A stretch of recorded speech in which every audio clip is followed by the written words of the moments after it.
Hi, this week's Tap Room Tramps, we have the guest tramp, Stachini, so we talk all things United, Greenland, cruise ships, Trump, board games, 24-hour windbreakers. Yeah. And clothing features heavily. So have a listen, have a watch. Hello, welcome to another Tap Room Tramps. We've got a guest tramp this week, Harry Stachini. Hello, how are you doing? Nice to meet you. Thanks for coming on, doing the show. Well, we may as well get into it straight away because I know you're a fellow Red. Yes. Yeah. And we've not had much to fucking crow about for. I think, in fact, we've not had much to crow about since the FA Cup final when we beat City a couple of years ago. yeah.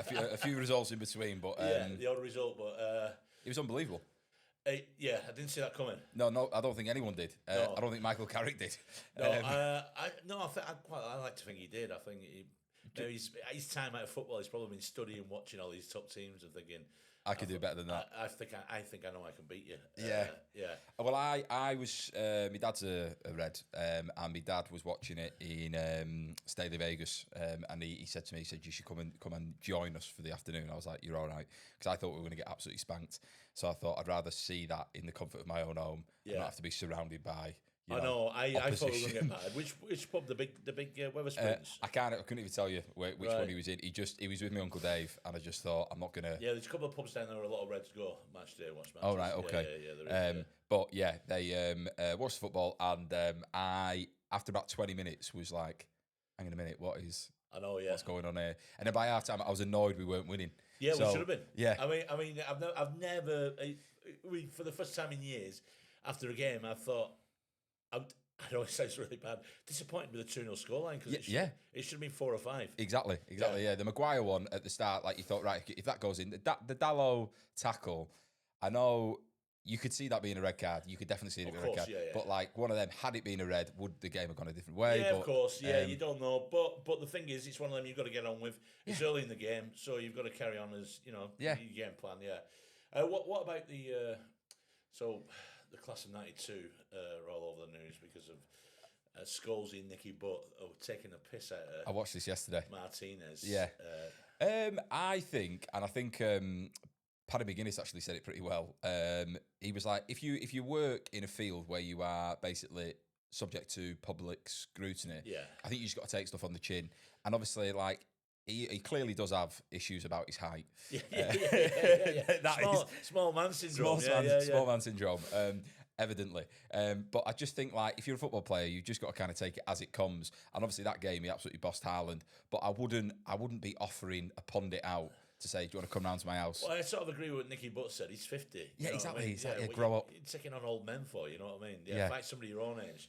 I can see why he's wound up by it, but if that's how he's responded by having that kind of game, I'd say take the piss out of him every week. Yeah, and then hope it's fuel for him. Yeah. I try to look at it from like if I was in his position, because I think about when you do stand up, obviously you put in bits and pieces out online. If I was offering out everyone that's gave me shit on a video, I'd be fighting more than I was gigging. So I just feel like you've got to just pick your battle and be like, do you know what? It's fine. Use the name, whatever. I mean, I would love those sometimes. I mean, we've all suffered nasty comments online. But I'd love to just sometimes find out whether these cunts sound just turn up at their work. Yeah, oh, hey, you all right, mate? Yeah, do you remember me? Yeah. I think the Martinez thing would be you feel like you're getting it from all angles, and maybe from point of view of like club legends giving you a bit of grief. But I just don't take any notice of it, as Nicky Butt said. But if 10,000 people are calling you short, well, yeah, exactly. But also as well, I mean, it's symptomatic as well with what they said on the podcast.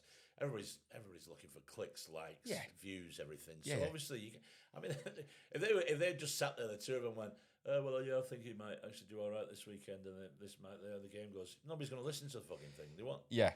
I do think as well, like their podcast in comparison to the Overlap, I think has it feels a little bit more like you're in a pub. Right, the overlap feels like a football version of Top Gear to me. Yeah, a little bit. Do you know what I mean? Yeah, like it's got a bit more kind of like shine to it. Oh, saying that, Huel. The adverts are annoying on that. I love to stick to football, but the adverts do my fucking. If there was a way of separating them, I'd probably. But do you get what I mean? Of like how it Can you pay for a version without the adverts for stick to football? I don't think. I think if you pay for YouTube Premium, you just don't get the YouTube adverts. But what's embedded in there, mate? The amount of I've never heard of Arn clothing in my life. No, But apparently they do smoothies now. Do they? Yeah, really? Apparently. It's not connected to Arnie's slot, is it? No. It's spelled the same way, isn't it? They had Roy Keane's daughter came on with like smoothies, like yogurt bowls and all sorts. And she was like, "We've collaborated with Arn, and these are now Arn bites."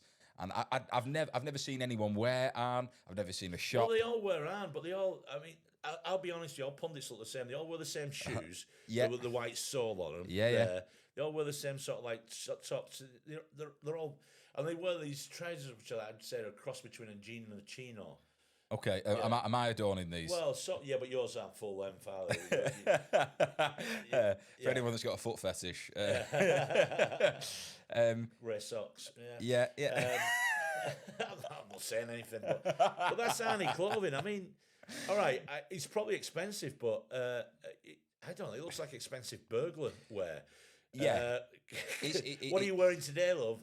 Give me the stuff that looks like I'm going to break into a house. I mean, why? 55 quid. How much is that? 55 quid for a 24-hour windbreaker. A 24-hour windbreaker. Fucking hell. Well, that's a 23-hour one, last one I had. On that final hour of every day. The fuck is a 24-hour windbreaker? 24-hour trouser. From what I see there, it's all 24-hour. It's just... so what is it? Is it like a deodorant? Oh, that's a performance windbreaker. Which out of all of these items here, I know the viewer, can they see the telly? We will be. I'll probably get a couple of clips up. Yeah. If you were to go for anything, because for me, Arn clothing screams like, do you know when you see a family go through an airport and they're all wearing matching tracksuits? Yes, yeah. It's that type of. Yeah, it is. Yeah. Are you a tracksuit man? No, look at the size of it. No. I call it comfort wear. Comfort wear. Usually when I'm hungover and I've fucking done too much gack the night before. Just scroll through and there's nothing there. There's nothing there that appeals to me. It's just... I mean, look at these bubble type jackets that I fucking wear. It's quite finance, They look like they're taking the horses out in the morning on a fucking run. I mean, and trainers, man. I know, to be fair... Oh, God. You know what? They might be Arn, they might be a thing, but you'd fucking get ripped if you turned up at school in a pair of them, wouldn't you? 155 quid. Fucking hell. Oh, it's a technical racer, though. Oh, there's different colours of grey. Wow. Right, we're not knocking Arn. Well done, you know. Yeah. If you want to sponsor Mick's pod. Yeah, if you want to sponsor my pod. If you do any fat bastard sizes, I'll definitely take you, yeah. I mean, black does look slimming. But obviously that's for your serious young man that goes to the gym. Probably, you know, these men that get up at 5 o'clock so they can do half an hour in the gym in the morning. And then after, on the way home from work, we'll do another half an hour in the gym. Yeah. Because they've got goals. Yeah. And they're sorting themselves out. And good, fair play to you. See, I do my exercise in the morning. I don't go in the evening. But yeah. Are you a morning gym? Morning. I exercised this morning. So basically, I refuse. I don't like public gyms. Okay. Right. From the point of view of I don't like queuing for anything. Yeah. And every time you go, obviously, it's just rammed with people. So over the years, I've kind of like accrued bits and pieces for a gym in the attic space of my house. Right. So I've got everything you need. But yeah, it's just me using it. So I'll get up in the morning and I'll have 2 cups of coffee, read my book for half an hour, and then I'll do 45 minutes, and then my day starts. What, we do like just an exercise bike or something? Dumbbells, kettlebells, pull-ups. You do weights? Yeah. Yeah. Hey, do you know? Sorry. Clip it.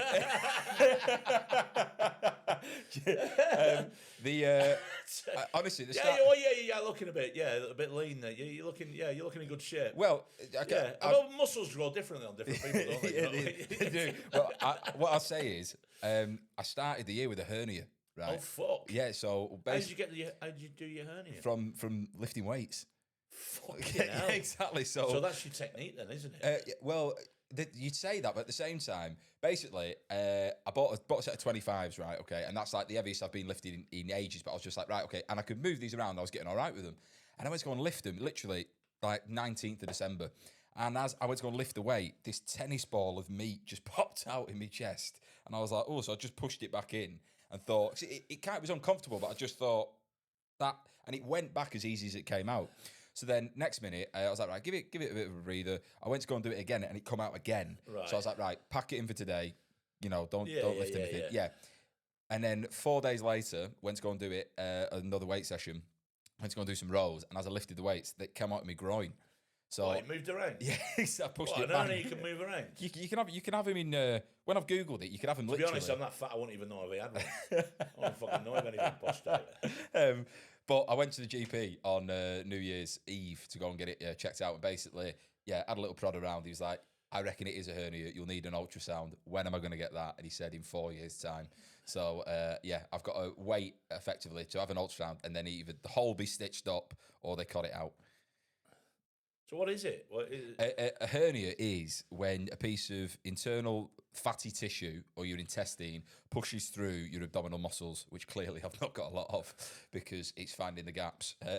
So you can get them in like a weakness of your connective tissue. They tend to be common in people that are either overweight or old, right? Okay. Oh, well, both categories then, yeah. Tune in next week, I'll be discussing my recent hernia. But yeah, it's one of them where now I've done it. I went to the GP, I was like, do I need to stop everything? And he said, no, don't do that. Just lift whatever you're doing lighter. So, I reckon you should. If you were in a 24-hour windbreaker when you were exercising, I think that was your problem. Yeah, exactly. That was your problem. Yeah. Anne, sort me out, please. Yeah. So you want to? You'd take out? You'd wear hand gear, would you? I'd probably wear maybe with the t-shirts. I like a solid colour t-shirt, but I'm not. I like the one block colour t-shirt. Yeah. I'm not big on the shoes. It's not too badly priced. I mean, it's a little bit dearer than Primark, but I got Uniqlo, 15 quid. You know what I mean? Yeah. Can't go wrong. What's Unicorn? Uniqlo. Uniclub. Uniqlo. Uniqlo, no idea. On Market Street. Oh, right. Right. Yeah, If they do loads of like basic stuff like that, but cheaper. Miffy and Bloom. Children's wear. Do you know this is the first podcast I've done where there's been a telly on offer to like kind of react to things really? There and then. Yeah. It's a future, isn't it?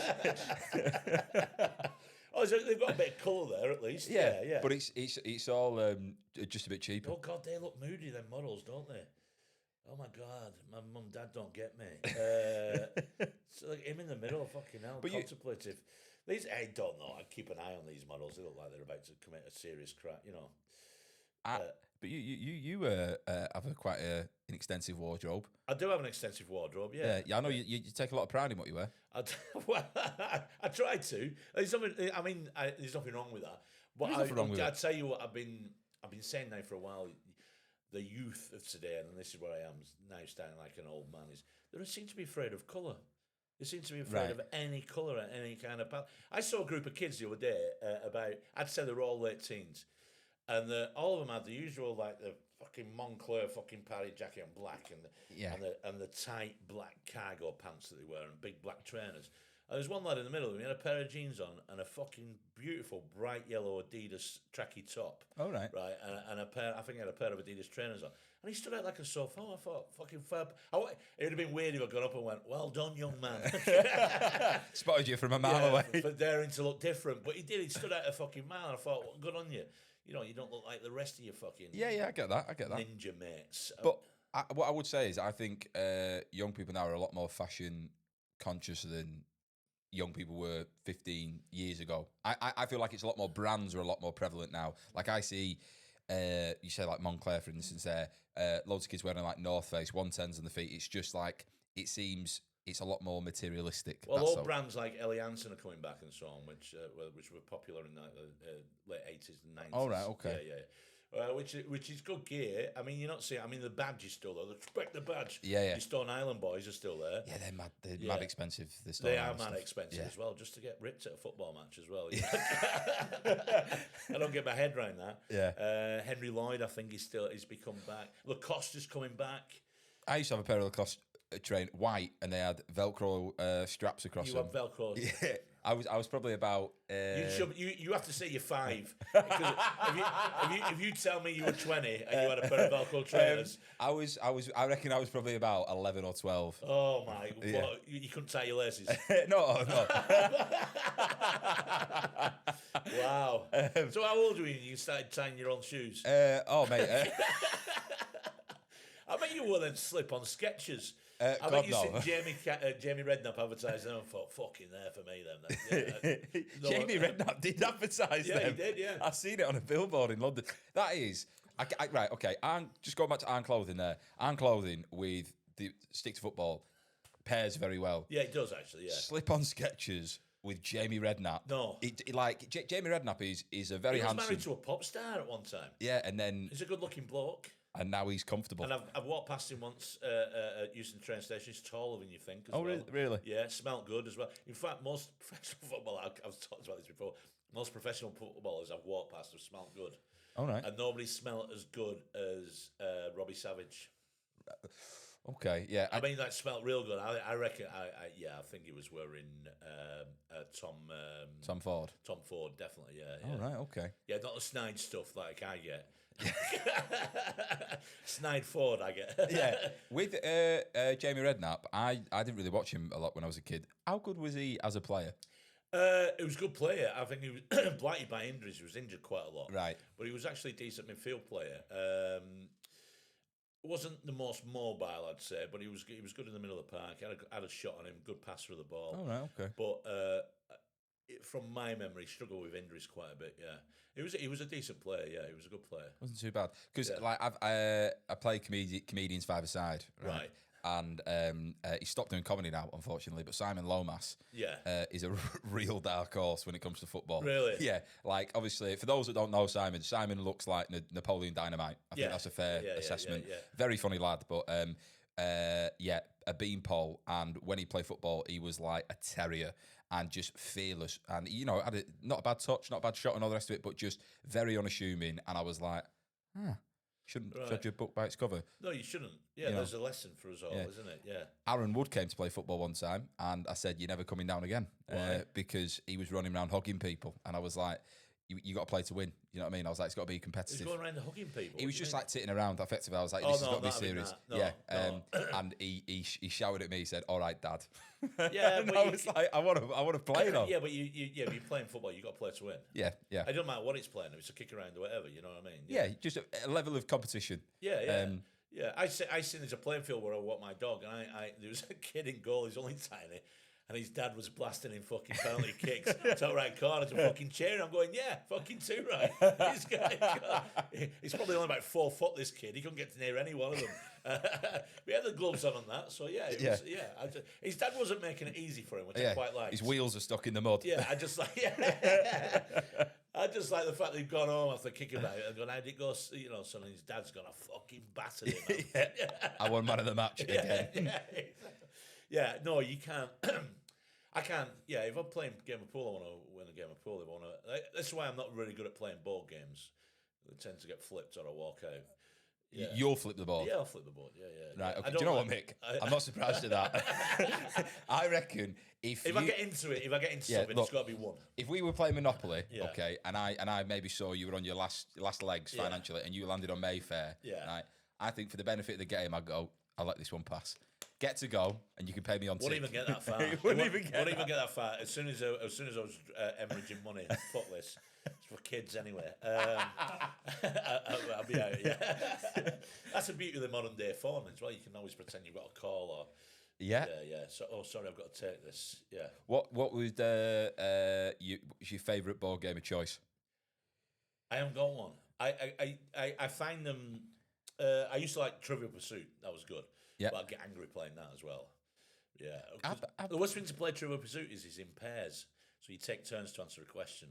And the worst thing is when you're paired with somebody and they get a question which to you is easy. But to them, they're going, you're like, you fucking thick cunt, what the fuck? You come on, you must know this, and they don't. You fucking hell. Yeah, that's so. I'll play it on my own. We play individuals, but yeah. Okay. Yeah. Well, okay. General knowledge aside, think of like Monopoly, Risk. You ever played Catan? What's Catan? Have you played Catan, Jacob? Right, so my mate's plays at the moment, and it is like, I played it a few years ago, and I didn't realise how popular it is. All right, Effectively, it is, think of Risk, okay? I've never played Risk. So Risk is like military. You're basically trying to build an empire, take over the world, but you have battles with dice, okay? Right. And Dungeons and Dragons. not necessarily. That's Risk. This is Catan. Catan is it's an octagon of a board, and you're basically battling over resources. Okay, Right. so you've got to build either roads and settlements. But let's say I need your elements on the board could be like iron, wheat, wood, brick, and something else. I might need 3 wheat and 2 brick for me to build a settlement, but you're going, I want to build a road there, but he's going, I need the resources I'm offering you, but you're trying to go, no, don't do that, because, and you're all trying to play off each other, effectively trying to stop each other building your empire to the point of winning. Now, I play this with a few of my mates, but they 3 of them live in a house, and they play it, I'd probably say 3 times a week. Okay, there's a leaderboard. Now, is that just showing off that they live in a house? Is that important? Oh, they live together? Yeah, they live together. Oh, Yeah, right, 3. okay. Yeah. They're renting. It's just what you said, 3 of them live in a house. No. Well done, lads. It's to give you right. It's have you met Lewis? My mate Lewis Coleman. Yeah, yeah. So it's Lewis, Clem, and Liam. All live together, and they play games. And I've played with them before. And Lewis is the type of person when you play a board game with, he's like a parasite. Okay, he'll just try and hollow you out, but he'll do it to anyone. And like even Clem, he's been with 10 years. Okay, and I'll sit there and watch him play. And I'm so glad that I'm now going to leave the house and go back to mine. But it is what is a very simple game can become quite tense quite quick. So what's it called? Catan? Settlers of Catan. Honestly. Settlers of Catan. Yeah, you should have a... You think this is where Donald Trump's getting his foreign policy from? That's the board. All right, okay. It's very, very popular. All right, okay. I'll look at... I see, if I pick a board game up and it has instructions and it's in a pamphlet like that, that's when I go, oh, fuck that. Right, okay. Right, I'm not, but I would say the hardest part of any game you play on any type, like with mates, is trying to get through the instructions. Once you've done that, you're flying. But like, we had this at Christmas, okay? Dead easy game. So my sister bought me, it's called Grab the Mic. So you've got a phone microphone in the middle of the table. Everyone's sat around, and you'll have a deck of cards. You'll flip over the card. It'll have one word on it. So say the word is light. Yeah. You've now got to think of a song with that lyric in. Yeah. And the first one to grab the mic and sing it wins. Right. Now, when there's 8 of you and you're all well oiled, obviously it gets quite aggressive. When you grab it, someone grabs the top and all the rest of it. But do you want me to give you one? See if you can. Go on then. Okay. Road. What? Road. Yeah. The long and winding road. Point to Mick. Yes, there we go. Well, we play, me and my family, when we were battered, play it's not it's a fucking good game to play. You get a load of kazoos. Right, yeah. Kazoos, Get the metal ones, not the plastic ones, because the bits fly out. I'll write down a couple of tunes and put it in a hat. You got to pull them out. You got to play the kazoo. You got to guess the tune. What the tune is. I like that. And when you're pissed as well, but not everybody can play kazoo. That's what's so funny. Yeah. So you just get people going. Yeah, you got to blow those up. Yeah, that's a good one. So that's quite a simple game. The phone microphone. But point of being, instructions wise, when everyone's had a few drinks, it was like, right, I'm going to flip it over, bang, say the word, off you go.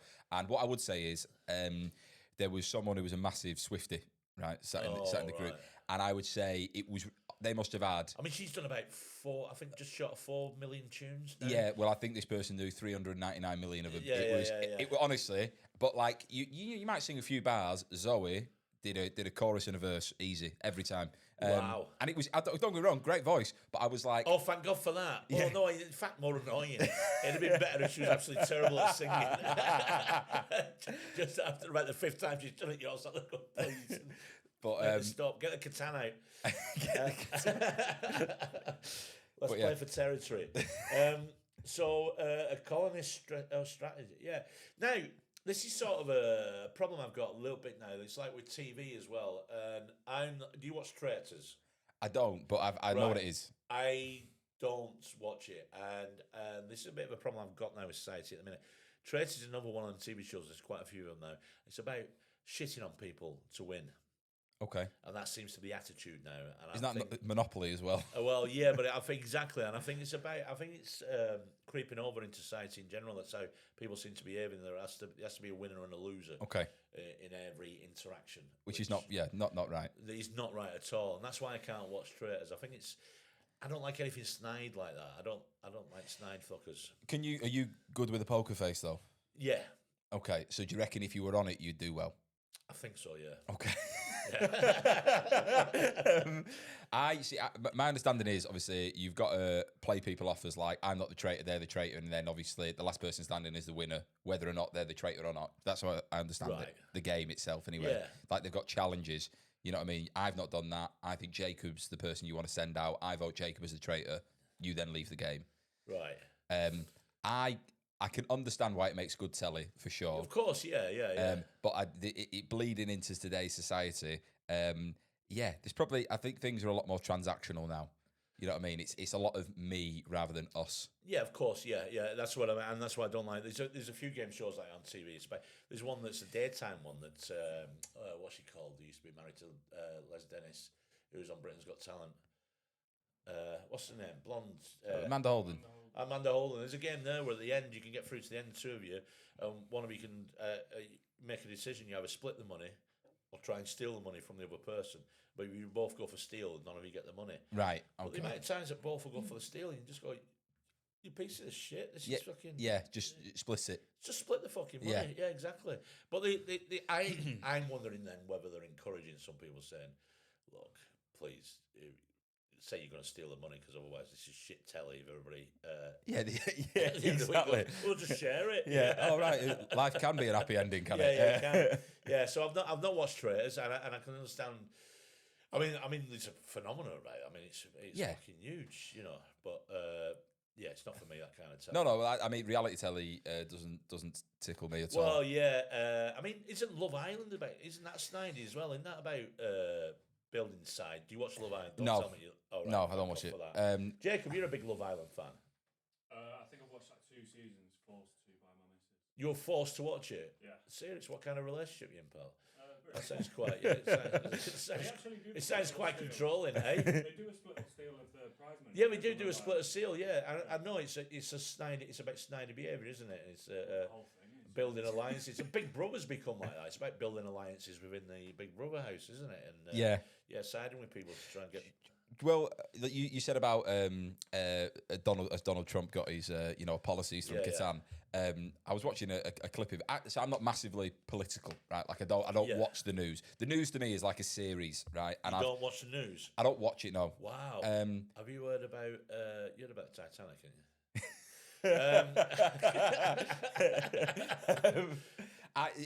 Are you a big follower of the news? Yeah, I do. Just because I like to know what's going on. I don't want to be surprised. You know, if I hadn't been watching the news, I wouldn't have been. You know, I'd have been fucking horrified when I saw an electric car. But I feel. What the fuck is that? I feel like the world we live in now, you can get your news secondhand. Do you know what I mean? You might watch it like BBC News or whatever, and I might just get it through. Someone shared something to me, or I see something on social media. But like my dad is definitely up in the morning, and the news will be on every telly, the same news in every room throughout the day, and it's like he's GB News. He's a big GB News guy. GB? Yeah, big GB News. So he'll and obviously he understands we all take the piss out of him as a result, but he'll bounce between each television. Right. And so each TV is GB News. Yeah. Yeah. So he despises Donald Trump, right? Right. Okay. But he becomes like infatuated at times. So this was a few years ago, but I went to go and visit him for the weekend, and he was like massive anti-Trump. He's like, fucking hate him. He's a bully. But he was so obsessed with watching him that he consumes just all of it was Donald Trump. But I'm like, I don't think it's healthy to be watching something that you like. I've got a hatred towards this person, yet I'm still taking in everything they're saying. Yeah. Because it's reinforcing the idea that yes, I don't like you. Yeah. Whereas I'm just like, there's other things you could watch. Do you know what I mean? Like, yeah, it's true. There's that as well. Yeah, I know what you mean. You can I watch the news. I watch it in the evening, and I'm sorry, some people out there, but I listen to mainstream media. Yeah, because I've got some friends who keep telling me, "Don't listen to the BBC. There's a guy on YouTube who'll tell you everything you need to know." Yeah. And you go, "Oh, right, that guy. Yeah, the guy who's still in his pajamas. All right, yeah, yeah. That guy who apparently has heard things that Putin said, which nobody else heard Putin fucking say. Yeah, I'll get my news from him. It's hard to get away. I don't know what you class as mainstream media now, because I would say YouTube is mainstream media. Yeah, I would 100%. say X or Twitter is mainstream media. Facebook is mainstream media. Yeah. So all these people go, yeah, I don't watch the mainstream media. You go, like what? They go, the BBC. So where do you get your news? Oh, I get it online at this site. You go, which is part of a mainstream media fucking site. Yeah. It's on Google, for fuck's sake. Yeah, 100%. I think the thing is with like Donald Trump as an example. I was showing my girlfriend the other day about his comments about Greenland, okay, and just how he's basically being like, look, what I'm saying is we've got to take it because otherwise China or Russia will. Yeah. So it's like the devil you know rather than the devil you don't. Yeah. Now, whilst all that's going on, it's got a picture of his Twitter profile. Now, his profile picture on Twitter is his face with an American flag painted onto it. Now, let's just remove the fact it's Donald Trump. If it was me saying the UK needs to do this, and it was a St. George's flag or a Union Jack on my face, you'd be like, he's a lunatic. Yeah, exactly. He's a lunatic. You're fucking state of it. Exactly, yeah. But it's a flag on his face. I know, yeah, because I've always said that. So there are people I'll avoid interactions with on social media, men in particular. If there's a flag in the profile, you go, fucking hell. Or it's a picture of a car. Yeah. I think any man that's got a picture of a car, it's just a car, or he's sat near the car, or he's in the car, but it's a picture of a car. Yeah. And you know that's a fucking prick. The amount of grief I've got off people on Facebook, right, for like there was a clip where a heckler was having a go at me, and they thought the guy was a plant in the audience, right? Really? Now I've made assumptions about this guy's character, saying he's divorced, he's got kids he doesn't see. I can't see him. Do you know what I mean? I'm putting a backstory to The Voice, and everyone's like, "Oh, it's really rocked Harry this because he's gone personal with him and all the rest of it." And I'm like, how am I to know what his life's like? I then click on their profile, and I would say 99% of the time it is the University of Life. and I think, okay, fair enough. So any bloke who's got a picture of a cat in the profile, and avoid. And I also say avoid interacting with any woman online if she's got a picture of a horse. Yeah. They tend to be fucking nutters. Have you had any like wildcards online? People get in touch with you, or kind of a comment or anything like that? I've had a couple, yeah. I've had some death threats in the past. Death threats? Yeah, I've had death threats. I've had some weird comments. I seem to be getting a thing at the minute where a few times it's happening. Like I'm thinking of genuinely starting up an OnlyFans as a big. I might start selling my socks and underwear because I'm getting quite a few messages from men who obviously clearly like a certain thing, and I'm that certain thing. So I don't fucking mind. I'll monetize it. In fact, I'll get Arn to sponsor me. Do they do underwear, Arn? Get Arn up. See if they do under. Maybe they do 24-hour proof. 24-hour underpants. Yeah, they do as well. Fucking hell, there we go. They're all sold out. Oh, God. 22 quid for 3 pack. I'll get my ass. Sorry, I get. This is how old I am now. I'll get my underwear from Marks and Spencer's. Hey, and I'll tell you why, because they fucking last. Can I? You say how old you are? I've had my underwear from Marks and Spencer's. I'd say for the last 5 years. I bet you've got Velcro fastenings. But it's something that's brilliant that's come out in the last 24 hours about the Trump and Greenland thing. Have you seen the letter that's been released that he's wrote to Norway? Yeah, no, I haven't. Right, so he's more or less told Norway because they didn't give him the Peace Prize. Now he's not going to think about peace anymore. Because apparently he stopped 8 major wars. I don't know what these wars are, but he stopped them. And genuinely, that's the gist of the letter. See if you can get the letter up that Trump has sent Norway. So he's said to them, because you didn't give me the Peace Prize, right? You control the Peace Prize. I'm not going to think about peace. Wow. So, there we go. So have we got it up here? Where is it? What does it say? No, it might. I've done more for NATO than any other person since its founding. Now, NATO should do something for the United States. Now, China's come out as well today with a comment and said, would the United States please stop using us as a so-called threat for their own gains? Yeah. Yeah. I mean, which we could do. So let's say we lived on one estate, and the estate next door, and there was Mad Barry, who was a mad bastard. We all knew Mad Barry was a mad bastard. And you didn't go into his pub, you didn't go drinking where he drank. But then we went to another estate, which is not connected to him, and said, look, we need to now take over the running of your pub because Mad Barry is interested in the pub. And then he gets back to Mad Barry and goes, why would I fucking drinking that shit? Oh, that's got nothing to do with me. Yeah. And then find out, well, Mick and Harry are using you as a threat to gain fucking pubs. Yeah. Right? I mean, they've already got 4. Yeah, exactly. Yeah, exactly. Is this the letter? Yeah. This is the letter. Yeah. Considering your, hang on. Dear Jonas, considering your country decided not to give me the Nobel Prize for having stopped 8 wars, plus, I no longer feel an obligation to think purely of peace. Wow. What? Although it will always be predominant, but can now think about what is good and proper for the United States of America.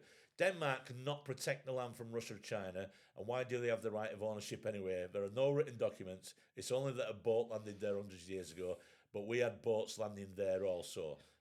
He didn't. Oh, for fuck's sake! I have done more for NATO, but right. So let's break that down for a little bit. For a start, they've got an airbase on that, and they've got a deal with Denmark. They can put as many military bases on Greenland as America. They want. America, yes. Right. Okay. This is in stone. This was decided in 1951. They said they can put whatever they want there. Yeah. They can build naval bases. They can have so they can use it. Yeah. To protect themselves. So that's not in question. Yeah, but it's minerals, isn't it? It's gas, oil. Well, it is as well, but apparently there's supposed to be minerals on the island, which they're saying, but nobody knows how to get at them. You know? If anyone does, Donald Trump does. Yeah, Donald Trump. Yeah, 8 wars. He stopped 8 wars. But I mean, yeah, it's I can't think of the Ukraine-Russia war still going on. Is it not? It's still going on. Yeah. Israel and Palestine is probably still going on. Yeah. What else is there? There was Cambodia, Vietnam. I don't think he had anything fucking to do with that. All right, okay. I think that's sort of calmed down a bit, but that was a little bit of a war.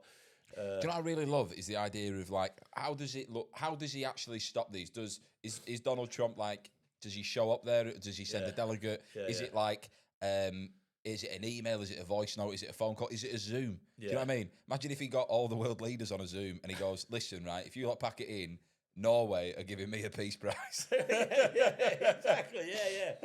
But then he comes back to this tariffs thing as well. It's so... That's where you can't get what you want, you know what I mean? It's like, at the moment I want ice cream now. I don't want my tea, I want ice cream now. Yeah. You're not having ice cream now. Well, I'm going to go and piss in your wardrobe. Yeah. Yeah. Well, why would you do that? I'm just telling you now, that's what's going to happen. Yeah. So start scooping. Yeah. So start scooping that ice cream, bitch. What I would say is, and as speaking to my girlfriend about this, Donald Trump is, regardless if you like him or not, he's a remarkable communicator, like amazing at engaging with people. And the thing is with that, I think Keir Starmer and most politicians are quite difficult to kind of buy into.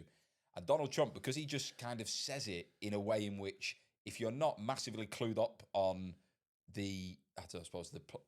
what you need to be a politician, you're just like, that sounds right. That sounds route one. He's like the Sean Dyche of politicians. Say that. He doesn't actually say anything though.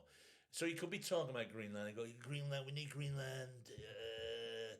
Then he'll be on to something else. You go, so many people have said, Donald, you're the best dancer I've ever seen. And you go, what the fuck are you talking about, you fucking dick? Did you see his one about Somalia? No, why was he said about... So that again, as a world leader, I was like, this is crackers. So he basically goes, I don't want them in our country. I don't want Somalians. He goes, their country's garbage. They're garbage people. He goes, their country's broken. So why? Do you know what we should do? We should send them back to their country. They should fix it. But no, they come here and they complain. But I don't understand if you've gone from paradise to hell, but you've gone from hell to paradise. He's like, your country's garbage. They're garbage people. I know people say you shouldn't say that, but I'm going to say it. And that's the thing is like, I think because he does say that type of stuff, I know. The people that vote for him are like, Yes, I know, yeah. I know that it seems to be rhetoric across all levels of politics now, even in this country, where there are people who are just sub-thumbing every day going, it's migrants, stop getting job, migrants doing this, migrants. they're not explaining how if they got into power, how they would then financially alter the country and what their economic policies are. Fear. Exactly, yeah. And I don't know. It's the problem is, I'd imagine you're having this person in the middle of buttfuck nowhere in the United States who's probably never encountered a Somalian. He's got not even watch Black Hawk Down. He's got 4 acres of land that produces corn on the cob. And you go, oh my God, the Somalians want my corn on the cob. No, I don't think they ever did, pal. But you go, that's what he does, and you can see why. Go and get my rifle. And this is what's happening. I mean, but I think Trump. I'm not sure what all this grandstanding in foreign politics is. But it's part of me might not be that wet behind the ears. Might be to take away from the fact I think his own country's on the verge of a civil war at the minute. I mean, it's fucking incredible. The ICE agents, that woman that got shot in Minnesota. Again, I saw that through TikTok. Something just popped up, and I was like, "What TikTok? Yeah, what the fuck? Do they put music to it?" But it was BBC News that posted it. But you see the full video, and you just think again, like that's happening in a residential area, and it's Americans on Americans, and then you've got people filming it, shouting shame, and it's. Now you've got citizens of Minnesota and places like that who are because they have the right to bear arms. Are now positioning themselves to defend a residents against ICE agents. Yeah, 100%. It's only a matter of time before there's a shootout on the streets. He's talking about sending the military, the Marines. Yeah, that's what I mean. Is like it's a real. It's very. Did you see? I think that's when the army have got. There's a conflict there, and I think they are allowed. I'm not too sure on the American Constitution, but I think. That's when he might have a problem with his military if the military decide no, that's ethically not right. Well, it's not. I think it is actually in the Constitution. I don't think they're allowed to put their own troops onto the streets. I don't think. Right. Yeah. Yeah. Well, I suppose the way around that is he's like they're not military. They are. Well, but imagine militarized police. Imagine that you sign up to Marines and so on. You want to you want to be in the US Army. And then you're on the streets against your own people. I mean, I 100%. But that's what I mean. Like how do you live with that? And that's the. A24 released a film a couple of years ago called Civil War. Have you seen it? I've not seen it. I've seen clip. I've seen the Jesse Plemons clip, which is fucking terrifying. But that's exactly what I mean. Like, what type of American are you? Now, that film, the story of it is effectively from a journalist point of view, and you're watching. It's really cool. It's put together because a lot of the shots that are taken on the camera in the film come up as stills. Right. Yeah. Now, they're going obviously across America, and they don't necessarily say in the film. Like what forces are which. It's almost like Western forces versus these forces, but it doesn't say Democrat or Republican. But when you're watching it and you think it's set obviously in current day, you think it's not that it's not that far from getting to that, but the way things are at the moment, you could see how it might eventually go that way. And there is an element of complete lawlessness and people being strung up in car washes. You're like, Well, I mean, the fact that they're allowed to bear arms comes with the Second Amendment. Fine, it was done for militias back in the day when they fought the Brits. In fact, I've been actually thinking about this. I mean, we should take it back, the States. Do you reckon? Yeah. do you know? I tell you, I might have an issue with that, right? So for the last year, I've done shows on cruise ships, okay? All right, okay. And I can't tell you how many Americans have taken issue with the fact, like, they've corrected me on my English, right? You're joking? Yeah, and so, and I obviously, I said it's funny because, like, we gave you the language, right? Yeah. And then a guy, after one of the shows, he was like, hey, buddy, we beat your ass in 76. Yeah. And I'm like, mate, I was born in 94. Yeah, Do you know what I mean? Well, you should have, next time you said, have a look at 1812.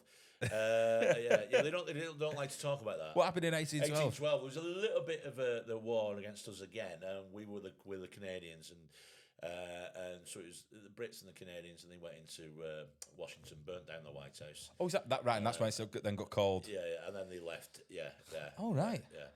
Well, I never. So more or less, we battered them then, and left them. If I could get that on a voice note, and I'll just play it down the microphone to this fella in the back. Yeah, just put up. I think it was 1812.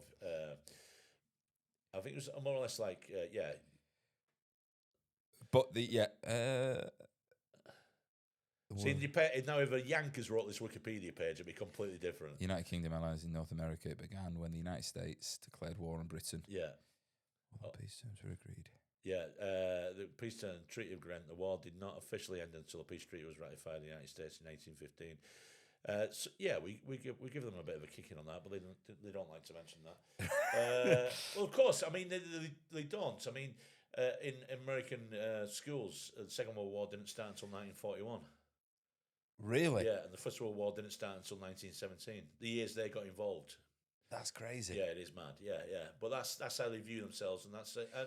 Because that's what I've asked. I asked. Well, I was on a walking tour one time in Athens, and I was asking some Americans. I said, "What is it you study in school?" And they were like, "Well, you've got the classics, and then you have got this, and it's like their curriculum." So they do a lot about slavery. Right. But there's like, I didn't know the idea of the wars and stuff, but they don't do anything kind of around like the Tudors or anything like that. It's all Native Americans, very relative to them. Well, their history time, which would make sense. Yeah. I mean, they didn't have much of an history towards it. But I also think that's maybe because they've been on that side of the world over there. Now, maybe the Canadians are so chill because they have got the French-British interaction. You know, the two powers that sort of founded Canada. And I think that's the reason why some so European countries are not as intense as American countries, because they only have themselves to believe their own hype. Whereas in Europe, you'd have a Frenchman walk into Italy and get a salad and go, "You call this a salad?" You know what I mean? And then we've fought each other for fucking centuries. Yeah. And we'll openly mock each other. So maybe it's a way we've probably been a bit more stable and not quite as on a pedestal. Like Yanks are. You know. Yeah. So they had a war with Mexico, which they took half of Mexico. Right. Yanks. They didn't bother with Canada after 1812 when they got battered. So yeah, but they don't have anybody taking the piss out of them. I would say that is quite difficult when you are performing to them. Really. Yeah, because like, what I would say is, and I've said this so many times on like the podcast in general, but I got on a ship in Cork. Right now, Cork's a very distinctive accent. Okay. Cork. Yeah, exactly. I did the show that evening, and I come off stage, and the Americans come up to me and they go, "So what part of Ireland are you from?" And I'm like, they genuinely thought I was from Cork, and you just think it's quite perplexing at times because they don't do irony very well. So it's like you have to be so on the nose with what you're trying to tell them. It's an element of having to put more words in, whereas you're doing a gig anywhere else, it's like fastest route to the punchline. But with them, it's like explanation. Really? Yeah. And I there's good times to it, but equally there are moments where you go, wow, this is. But some of them have never seen stand up before. Right. Okay. And that is, put it this way, I had someone come up to me on a ship and said, American said that was absolutely unbelievable, and I was like, I was in the room, mate. Okay, I know exactly how that was. Yeah. But in their head, they were like, they've never. I was like, have you ever seen stand up before? They're like, nope. Yeah. But they imagine going, oh my god, last night we went in the ballroom. They had a singer on, and this guy came on, and he told these short little stories which. These had these unbelievable endings. People were laughing at him. And I was a bit worried. I mean, it might affect his mental health. The people were laughing when he was telling his stories. He's wearing Velcro shoes. I mean, not to have the concept of stand-up. I'll never. Yeah. Yeah. It's really, really interesting. But like the types of Americans that I meet when I'm doing them are the most typical American. Oh, really? Yeah, and like, so when you said about the tension in America at the moment, Sally Ann Haywood, who was on a ship with me doing some shows, asked a lady in the front row, said, what part of the States are you from? And she said, I'm from the divided states of America. And when she said that, you're told when you go on board, you can't talk about politics. I just don't call anyone a cunt, right? Effectively. What? that's why I'm not doing cruise ships. Who's booking these cruise ships that you're doing? So I got a cruise agent, a lady called Dory. Dory? Yeah, Dory the Explorer? Dory the Explorer. But she's a lovely lady. Right. But so the ones I do, I'd say a minimum 60% American. So it is quite interesting at times. However, Sally Ann Haywood says to this lady, where are you from? She said, I'm from the divided states of America. And you could just feel this kind of like chill in the room. Sid Singh did material about Trump and walked half the room. Who's this? Sid Singh. He's an American guy. Right, he's an American talking about America. Yeah, he's with FAB Management. Right. Funny guy, great guy, been around ages, but walked half the room because he's doing material on Trump, and they just out they go. Really? I did stuff on religion, the Catholic Church, and again, I had people being like, almost, Wow. you don't talk about Jesus. Do you think they're a bit maybe a bit Victorian attitude still on the? I think the Americans you're getting on there, they're quite conservative. yeah, but Right. you're not getting.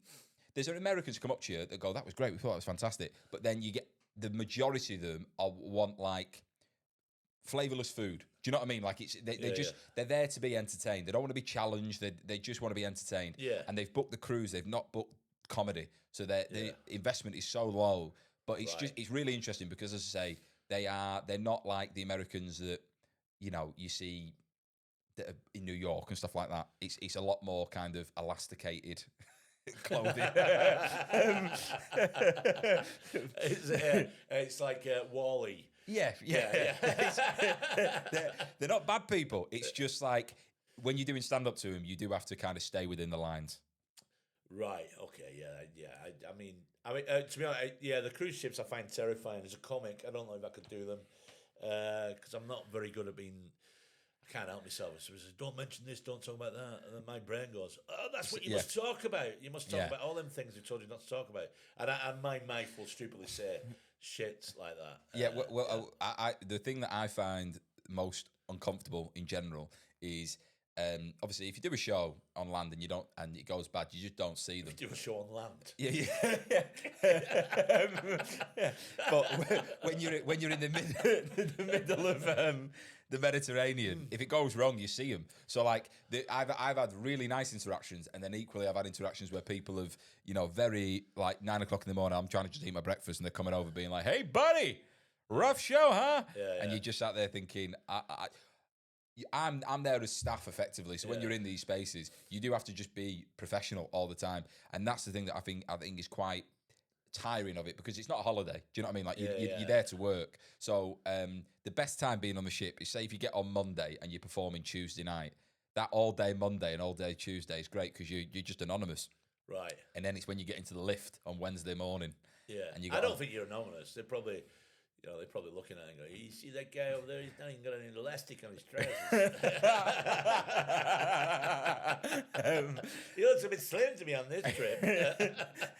But it's the day after when you start getting eyes looking across at you. And as I say, some people are genuinely lovely, but there are times when you do go, okay, I'm going to go to Santorini, and whatever way you're going, I'm going the opposite direction. Right. Okay. Because once you get off the ship, if there's 5,000 people on the ship, it's like Alton Towers. You know what I mean? You get off and everyone is there. So I wouldn't book a cruise. It's not my thing. Right. Okay. Yeah. But financially, keep booking me. All right. Okay. So you won't book a cruise? Why? Because the entertainment's bad. A holiday for me is an adventure. Like, I want to go out, be out and about, be able to choose my own thing. Yeah, I'm a moocher when I go away. I like to have a mooch. I'm not a sit on the beach or sit by the pool kind of guy. I think maybe we could go on holiday together. Yeah, we probably should do. In our 24-hour windbreakers. Yeah, actually, well, maybe Anne, get onto Anne, start doing a 48-hour windbreaker. I think that might be the secret. Yeah. Why do we do it? Yeah, I know. Yeah, exactly. Yeah. Listen as well, Anne. We won't take the piss if you want to sponsor the show. I mean, look, you don't do anything my size anyway. But Yule, if you start doing pies, get in touch. Yeah, that's a liquid steak bake. Yeah. I mean, it's good. I couldn't do the cruise myself. Then it's not that I've done some terrible gigs. And I've done some gigs in some interesting places, but the idea of a cruise ship, it still frightens me, being able to do it. Yeah. But also as well, there's also a little bit of a thing as well. There's some of these different cruises I know, and people do different lengths of time. And I've met some acts who've said, "Oh yeah, so I had to do like a 40-minute show one night, then I had to do a 40-minute show the other night, then another 40 minutes." I go, "But I've known you 20 years. You've not even got 20 minutes." It is. So what are you doing? So I like my sets are, you do half an hour on some ships, and you'll do half an hour clean, half an hour adult, and then on some ships you'll do a 45 and then a half an hour. But like, there's some dinner shows, and obviously comedy and food, just like as it just as a blend is awful. So there are times where them half an hour dinner shows where you could be honestly, you could have having a great 5-10 minutes with them, and then bread comes out, and it's like silent in the room, and you just it's bread with the bed's exactly. And you just having to kind of like smile your way through it. But there's some lovely people you meet on there, entertainers wise. But I would say to keep the level of sanity in my own life, I'm like, if I could do one a month, that'd be great. Right. But there's some people that do week on, week off, week on, week off, Jeez. and that's when I think your entire social life becomes transactional, because like it's very difficult to maintain anything at that point. Do you know what I mean? You just constantly like, right, oh yeah, where's my room? How's your day? It's there's nothing that's like beyond surface level. If you were single on your own, and I think you'd be even more alone if you were on your own. Yeah. I've got this fear as well that if I went on a cruise ship, it'd turn into a Poseidon adventure, and I've tried to. I think you'd be one of the good ones though. On the Poseidon adventure. Yeah. I'd like to think I was Gene Hackman, but he plays a preacher in it. He's a bit. I don't see he's a preacher. I think you give your no, life. I think I'd be the Shelley Winters character. I'd end up drowning, saving somebody That's else. what I mean. I was going to say. Yeah, but that's not good. I don't want to do that. Yeah, but there'd be a plaque at the end, sponsored by Arm. Yeah. No, I don't want that. I want, if I'm at sea and the ship capsizes and turns over and I end up drowning, I want a swimming event named after me. A swimming event. An hold your breath competition. I got told, so some ships go past, like in the Arctic Circle, and they see whales and stuff, right? Now, if you've got, and it makes sense when they said, but if you've got 3,000 people on a ship and you go, there's a whale starboard over the and tunnel. everybody goes to fuck that. So they don't announce it. If the it's half capacity or whatever, they'll mention it, because obviously they don't want all the weight going to one side of the ship. I was like, it's quite interesting though, isn't it? Because you just don't think of them things. No. But when you have you seen the size of them ships? Oh, they're enormous. Yeah. Have you seen the comparison towards the Titanic? Oh, really? Have you Like, get the picture of a modern cruise ship against a Titanic, and you'll see this is just off the fucking chart. It's insane. Jesus so Christ! There you go. So you can see the Titanic in front of it, and that's a modern day cruise ship behind it. I mean, fucking hell. Yeah, Jesus. I mean, it's too top heavy, isn't it? Yeah. The mad thing is, right? I went past a cruise ship when I was in Mexico, and it's called Icon. It's the biggest one in the world, 7,500 people. Now this cruise ship, Mick, has a park in the middle, like a central park, and apartments face in. What? So like you've got a park you can pay for the park view. Yeah. Oh man, that is ridiculous. What the? That's Royal Caribbean. Honestly, it is insane, but they are enormous. Did you see the Poop Cruise on Netflix? Yeah, but the toilets down there. Yeah, that was Carnival, which I hear from a lot of the people that do the cruises are the kind of rough and ready type audiences. Like there's a comedian, an American guy, that does a piece of material about his getting arrested story, and on a Carnival you have to do a half an hour set. He'll go, who's been arrested in here, who's got a funny story, and he says, and that'll fill the half an hour. All right, maybe them gigs I need to get on. But yeah, they're massive. But that Poop Cruise, when I watched that, I thought the idea of even if you love the cruise, being in that situation, that would be awful, especially with all the. No, I wouldn't. I'd be too claustrophobic on that. That's a small town crammed into one space. That is. Yeah, but it's very Lord of the Flies, a bit feral. Yeah, I couldn't. Yeah, it's not for me. I don't think. Can I ask about, because I was genuinely curious about the premiere you went to with John Bishop? Oh, last week. So, Bradley Cooper has made a film about John Bishop's life. Basically, seen the trailer for it. It looks superb. So it started in comedy. So it stars Will Arnett and Laura Dern. And Bradley Cooper's in the film as well. He's got a cameo as well. He actually steals the film, Bradley Cooper, for me. He's fucking funny as fuck. Oh, really? Really funny. It's watching the stand-up scenes in the film is quite uncomfortable as a stand-up. Yeah. Because it's not the natural. It's not the best, stand-up. So it's like, so all you're thinking about is how would I be in that situation? Yeah. But yeah, it was a good night out. So they had the Everyman in Liverpool, the Everyman Cinema, which I didn't know. All I knew was the Everyman Theatre. Yeah. This is Everyman Cinema. It was good. Free wine. bit of food. Free wine. What about when did they talk about how they filmed the stand-up scenes? Was it like completely staged, or was it a case of no? I've heard since that they didn't. They actually went into the club, the Comedy Cellar, and places like that. And right, okay, and he went up with material. He went up with material. That must be mad. That he did it. He did. So I've heard he did it for like 3 weeks on the trot every night or something like that. Right. Yeah. Which would be. And then became a pro. Will Arnett is slightly taller than I thought he would be. Yeah, it's Lego Batman. He's voice and that. But yeah, everybody was sound. It was okay. That's amazing. Because how did it come about that we had? Oh, this is quite funny. We had. So there's a few celebs there, but there's John Barnes and Jamie Carragher there, Liverpool players, obviously, and John Bishop being a massive Liverpool fan. And there's a couple of references in the film to Liverpool FC. Anyway, from the American actor. Yeah. Because he's a Liverpool fan. John got him supporting Liverpool years ago or something, So sorry. So he knows John Bishop, this guy. Yeah, Will Arnett, who's playing him in the film, knows him. Oh, right, okay. He knows John. But this is great. Playing out behind us was very funny. There's an older Scouse comic called Willie Miller. He's what we call a bit old school. Now he does a thing in Liverpool which I've done years ago, and I'm going to do one again in the future for him. We talked about it. It's called a Monday Club, and what they do is they meet on a Monday, and they'll have a dinner. There's about 100 people there, 50 to 100 people. You have a dinner, and they'll have a guest speaker from the world of football, and then usually a comedian doing something. And it's usually Liverpool based. I mean, a lot of them are Liverpool fans there, but the fans from Everton and all the teams are there. So Jamie Carragher's going up, and I hear Willie going, Jamie, come and do our Monday Club. You should come and do the Monday Club. The next one's a good one. We've got Lou Macari on now. If you know it, Lou Macari, legend. I mean, what he's done for homelessness. So we've got Lou Macari on. So it's a Monday Club that we do it on every Monday. So I hear Jamie go, so what is it then? He goes, well, it's the Monday Club. So we all meet and we have a meal, and somebody does a bit of speech. You should come. It's just the Monday Club. Jamie kind of goes, when is it? He must be saying that as a mistake.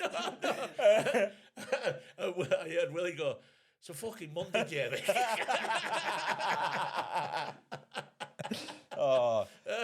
you know what I would say, right?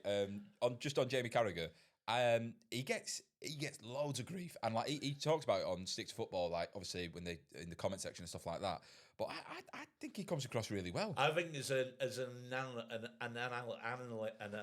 analysing the game, he's better than most of them. Right. I watched Monday Night Football last night, and I like his analysis. I like the way he analyses the game. I think he's quite good. Thierry Henry made me laugh last night because I didn't have a clue what the fuck he was on about. Yeah, but the Bruno pass. I don't know what he's talking about. This guy thinks. Look, it goes from 4 yards to 3 yards to 6 yards. But if you don't make the pass, take off 2 yards. What the fuck are you doing? If Thierry had 4 yards and Jamie had 8 yards. Yeah, but this is very important. So don't stop now. This is the middle part. You're going, oh, come on, that. Yeah, I love you, Thierry, but you're an amazing footballer, one of the best I've seen. But I had no clue what the fuck you're talking about. But I will give Jamie Carragher, I think he's the best pundit for analysis of a game, actually. I'd say he was pretty good as well. I found it was Rob Green. No, I've got this thing. I don't think. The goalkeeper. Yeah, I don't class goalkeepers as footballers. Yeah. I don't think. Yeah, you played a goal, mate.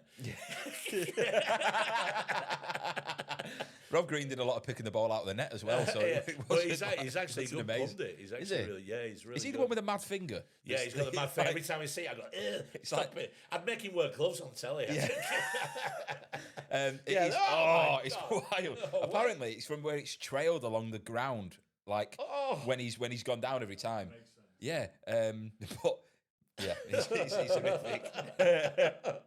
Oh God! Imagine to pick your nose with that. You go, really? You can pick yours if you want. Yeah, exactly.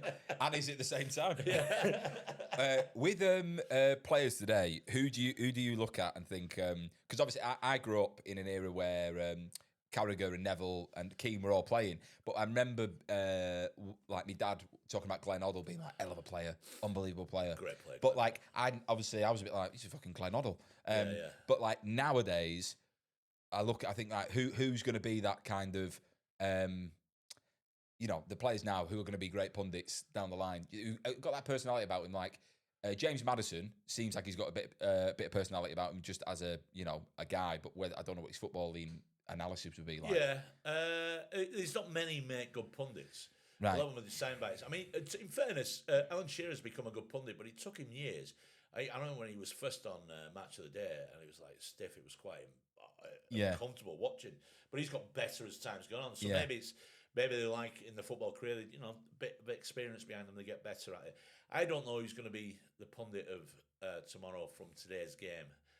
I would imagine it'd be more of the foreign lads who've played in the game. They seem to be. But I'm trying to think of like in the Arteta's a manager. Do you know what I mean? So I don't think they're ever going to. I don't think you're going to get a pundit but then becomes a manager and is like really, really, really successful. Yeah, of course. I'm just trying to think of like in that crop of players like Declan Rice. Comes across well. Speaks well after games. Yeah, there are a few. There are some players when you hear them talk after the game, you go, "Oh fuck, you went to school, pal." Right, okay, right, yeah. And it's also like just got a bit of the inflection to the voice and stuff like that. Yeah, I'd say he's good like that. Mason Mount's good like that. I'd say he's very, very smart. What's he called? He used to play for Leeds up front, blonde hair. Alan Smith. No, not Alan Smith. No, he's just disappeared. Bamford. Is it Bamford? Yeah, Patrick Bamford. Yeah. Hey, is it him? Patrick, who now play? You don't play for Leeds now. Blonde haired lad. Yeah. That lad. Yeah, Patrick Bamford. He came. There was a bit of a dispute a few years ago on the team about racism in football and so on. And the way he spoke after, you go, "Oh, fucking hell, mate! You did your A levels, right?" So but it's whether they're interested in staying in the game. Yeah, because some footballers didn't like. So David Silva, who played for City, who I don't think gets talked about enough as being one of City's greatest players. Yeah, unbelievable. Apparently, he didn't really like football. He did it as a way of making money. Well, that's which is fucking annoying. Yeah, bit like me in cruises. So some players just walk away from the game. Have you heard? What's it called now? He played for Newcastle, Leeds, Blackburn. David Batty. Right. Nobody knows where he lives. Apparently he's just disappeared from the game. That's it. Nobody's right. Nobody knows where he is. I feel like if I was a player, and regardless of what level of career, say you're a James Milner, you know what I mean? Like you've had a decent career.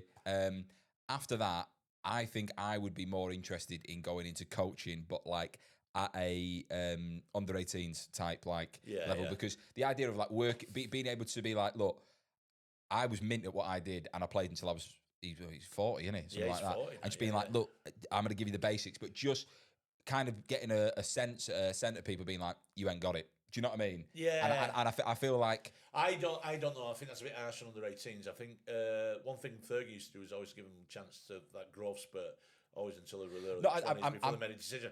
But I like to think if I've played that long, I'd like to think somebody like James Milner, when he finally puts the boots away. And then somebody said, "Do you want to come in at 6 a.m, start a training session?" And he just goes, "Give me that lighter." Fuck off. Feet up. Fuck you. I ain't having anything more to do with football again. But somebody's it's like Wayne Rooney. He's gone into coaching, management. And you know that if he thought he could still play, he'd still fucking play, wouldn't it? And I think he'd be like that when he was 70, 80. Yeah. I think he's desperate to get back involved in the game. He clearly is. He just, that's his life, isn't it? I would love to see him succeed as a manager. I genuinely. Yeah. But I don't think it's happening. You never know. Listen, we didn't think Frank Lampard. Yeah, he got some top jobs, but now he's gone to Coventry. He's going to get promoted this year. Yeah. And they're playing well. They play a good style of football. And maybe that's what it took. Maybe it took that drop to that level so he could implement his ideas and go, this is how I want teams to play. Maybe that's what's worked for him. Yeah. Well, I suppose we started with the United game. Who's getting the job at the end of the season? If we qualify for Champions League, you can't not give it to Carrick. Okay. But what I don't want is, Glasner's leaving Palace. Yeah, you don't want him. I don't want him, no, because he plays that three at the back. Yeah. Which, let's be honest, doesn't work. No, well, it works for Palace. Yeah. And now they're finding out Europe, they're stretched as well. But I don't know. Currently, Thomas Tuchel, they say, if he finishes the the World Cup. the World Cup that might not go ahead. There's already talk about teams boycotting it. Yeah. Jesus. Which I'd love it. I'd love that. America destroys the World Cup. And they give him that fucking fake peace prize as well. Yeah. For that. Jesus Christ. Yeah.